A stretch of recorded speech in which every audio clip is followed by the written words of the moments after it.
Anda mungkin biasa dengar, emas lindungi kita daripada inflasi. Tapi apa buktinya? Mari kita lihat data. Pada tahun 2010, harga emas sekitar RM130 per gram. Hari ini, rekod harga emas tertinggi adalah RM533 per gram.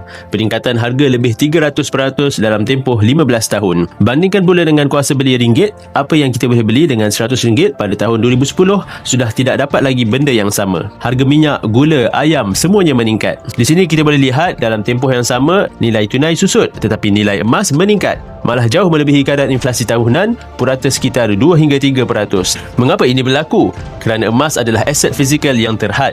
Ia tidak boleh dicetak seperti wang kertas.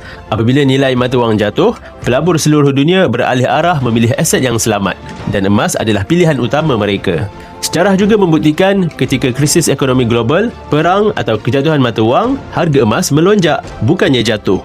Jadi emas bukan hanya untuk perhiasan tetapi pelindung nilai sebenar. Bagi yang berminat untuk memulakan simpanan emas bersama Public Gold, anda boleh isi borang sign up di bio saya atau PM untuk saya bimbing anda dalam cara dan langkah-langkah simpanan emas yang terbaik untuk anda.